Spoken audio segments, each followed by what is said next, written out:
And it didn't take long. It took, well, about a year and a half for the Biden administration to destroy the American economy and drive this nation into a recession.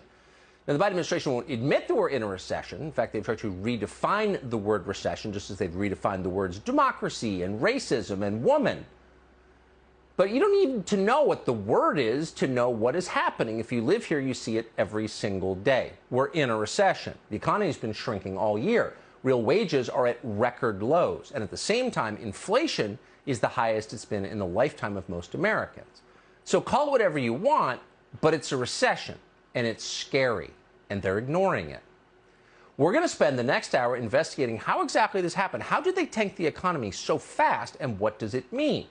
And to get to the answers to those questions, we're going to speak to people who have actual credibility on economics, and that emphatically does not include our most highly credentialed economists.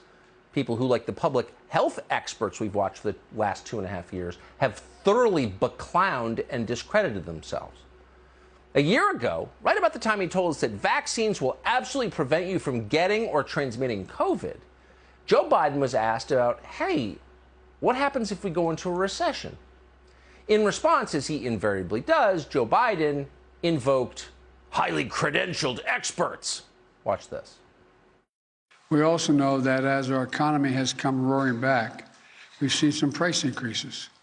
Some folks have raised worries that this could be a sign of persistent inflation. But that's not our view. Our experts believe, and the data shows, that most of the price increases we've seen were expected and are expected to be temporary. Every word read off a teleprompter. A decade from now, we're going to see tape like that and think, I cannot believe that man was the president of the United States. But consider what his handlers wrote for him. The experts Biden was referring to are, in fact, some of the most well-credentialed figures in all of academic economics. In fact, 2 months later, in September of last year, 17 winners of the Nobel Prize in Economics signed a letter urging Joe Biden to spend as much money as possible. And we're quoting, "The Build Back Better package," they wrote, "will transform the U.S. economy to be more efficient without presenting an inflationary threat." So go ahead and spend more money, create it out of thin air, print it, and there's no chance you'll get inflation. Winners of the Nobel Prize in Economics said that. If you took Econ 101, you're laughing at that. By the way, it wasn't just them. The chairman of the Federal Reserve, Jerome Powell, said the same thing. Quote, "The incoming data are very consistent with the view that inflation will move down toward our goals," Powell said. It's like idiotic. And it turned out not to be true.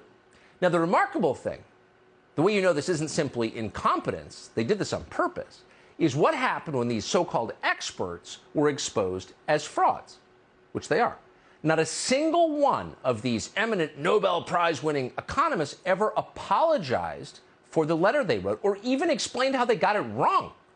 They're still saying the same thing. Spend more money, and it won't affect inflation, because when you have much more of something, it's worth the same. Oh, because supply and demand isn't real. They're all saying this, to the extent they're even paying attention. Most of them aren't.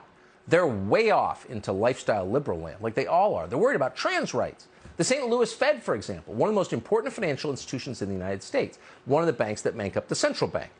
They've been conducting studies about what? About what monetary policy would be best to avoid complete economic collapse? Well, you'd think so. That's their job. But that's not what they've been doing.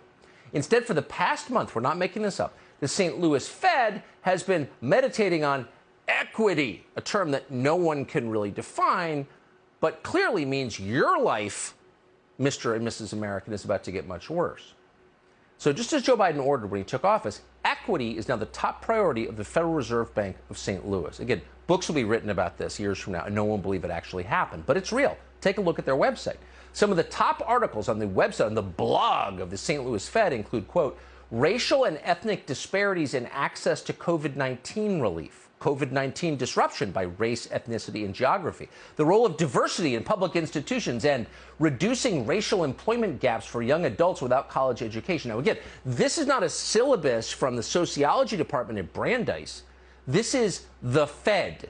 These are the people in charge of our monetary policy who are supposed to be keeping America from collapsing.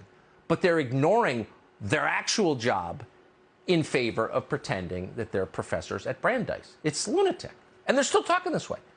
In April, well after it was very clear inflation was not transitory, Janet Yellen, the Treasury Secretary, former head of the Fed, someone who should be charged for what she did to the U.S. economy, gave a speech not about the U.S. economy, she's the Treasury Secretary, no, but about climate change and why climate is more important than saving the United States. And we're quoting, "We must redouble our efforts to decarbonize our economies," Yellen said at an address at the Atlantic Council. Keep in mind, Janet Yellen doesn't know anything about climate. She can't drive a standard transmission. She knows nothing